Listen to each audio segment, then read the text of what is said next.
rain and long rain assessment in 23 ASAL regions, and of course food security assessment.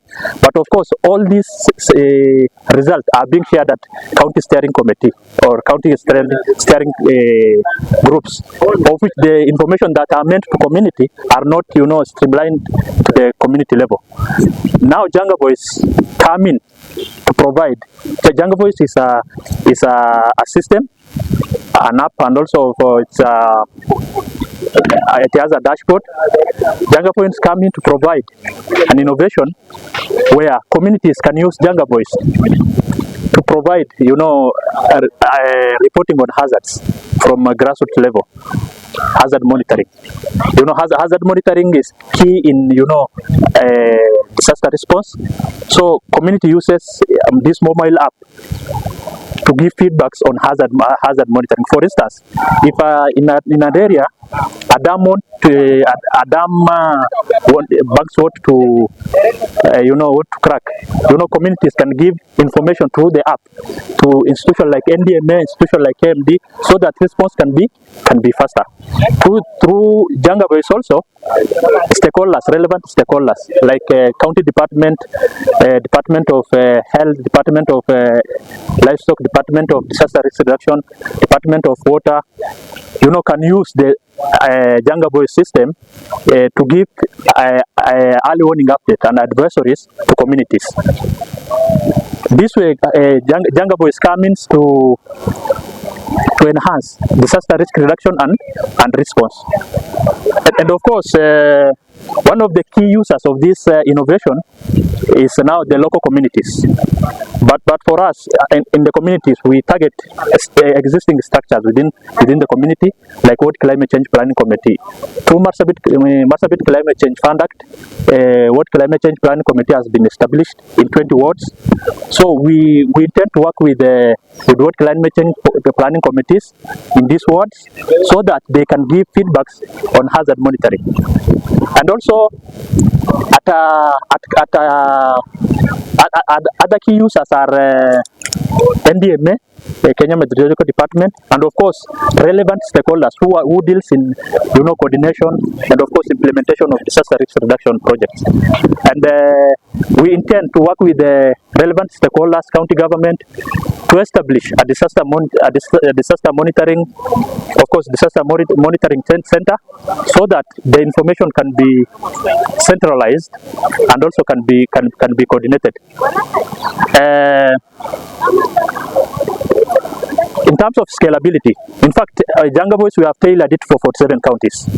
And of course, currently we are piloting Janga Boys in Marsabit County. And during our scalability, we want to scale up to other counties, like other 47 counties, ASAL regions, because within Janga Boys, we have captured all the unique hazards that are found within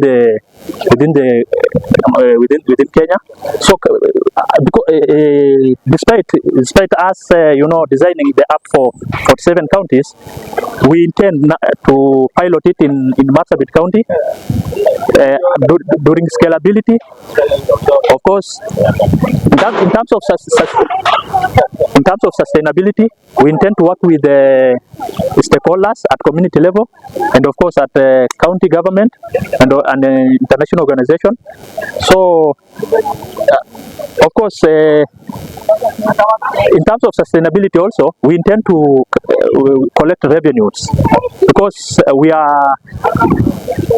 charge a subscription fee for stakeholders to use our platform. And of course, we also intend to partner with the NGOs, of course, private companies, to source fund for implementation of Janga Boys. And of course, one of the key uniqueness of Janga Boys, and of course the competitive advantage of the Janga Boys, is that currently there are no existing platforms that provide critical information platform that can be used in Kenya, where communities can provide feedbacks on hazard monitoring from grassroots level. And of course also, there are currently existing system and institutions that provides early warning system in Kenya also look down upon the the grassroots communities where these critical events like disasters happens, and Janga Boys will leverage on this gap.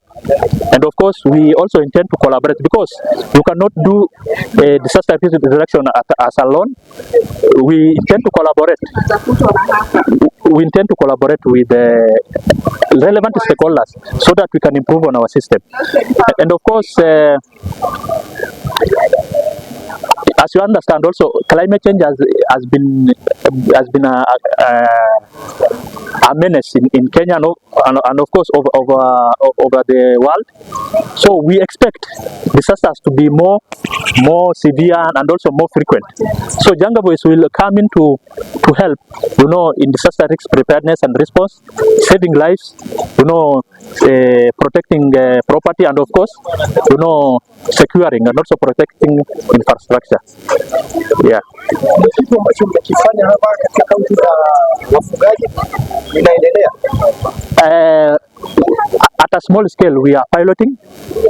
In fact, we have not launched the innovation currently.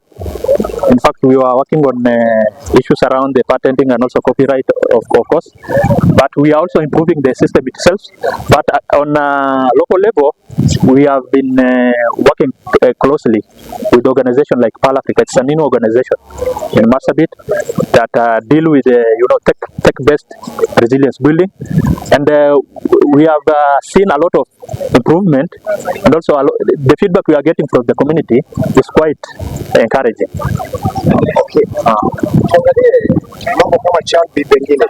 Eneo ambalo linaathirika sana na mafuriko kipindi kunaponyesha. Yes. Je, wananchi pale na ambao wengine wao hata kiwango cha elimu kiko chini sana, watakuwa na ripoti aje kupitia hii Janga Boys? In fact, we have also we have structured for this. As I've said, currently we are targeting local communities, and also we are targeting existing structures for the start, for the piloting. As I've said, we are targeting what climate change planning committees. We also have an existing structures like hazard monitors, drought monitors that are being employed by the NDMA at the grassroots level, and of course disease reporters, CHVs. These people have a capacity, to report on hazards at the grassroots level. Currently, we are focusing on people who can, but of course, Janga Boys itself is user friendly, is simple, and also it is comprehensive. And of course, one of the key interface of Janga Boys also, it has a component on water sources status. It's a place where a user can report breakdown of boreholes. A place like Korka, a place like Gas, a place like Ilret, where boreholes can break down and stay for a week without even being responded to. Through Janga Boys, communities can respond to such breakdowns. And of course, if a report can be done faster, even the response is faster. Saving on the lives, saving on the properties. And of course, one of the key issues, Janga Boys, when we are developing Janga Boys, even before we developed, we had a phase of a research phase of almost 6 months, where we include communities, stakeholders like NDMA Kenya, and the Meteorological Department, so that we can get feedbacks. And some of the things that have designed the Janga Boys is now the Janga Boys is being informed by all those, all those information and all those data. But of course, we also relied more on the secondary data. In terms, we also made a lot of secondary review and the gap that exists. And of course, let me tell you, Janga Boys, we have other existing, let me talk now on the region aspect. We have FuseNet, Farmine Early Warning System. This is a system owned by USAID. It is on Farmine. We also have Fuse Conflict Early Warning System that is run by IGAD. Even at global level, at a regional level, we don't have currently we don't have a platform where multi-hazard grassroots reporting are being made. So in real sense, even in piloting, we also expect to go regional in terms of So kwa mashindano haya kwa nyinyi watatu vile. Yeah.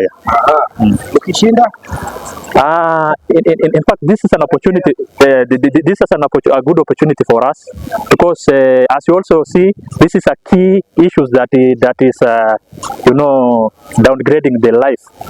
As you know, also issues climate change, disasters, the impact it has on livelihood, on on the water scarcity of water sources. So you understand the impact it has on vulnerable groups like women, like girl child, and also of course my background is on climate change, and there are also a lot of other indirect impact of climate change, including the school dropout, including gender violence, including you understand resource-based conflict, a lot of things. Janga Boys will come in to kind of help facilitate or enhance early warning reporting, grassroots reporting from early warning. And of course, I think this is if we win, it will be a good base for us to pilot and to also scale or even to improve the system itself. All the best. Okay, thank you, bro. Thank you.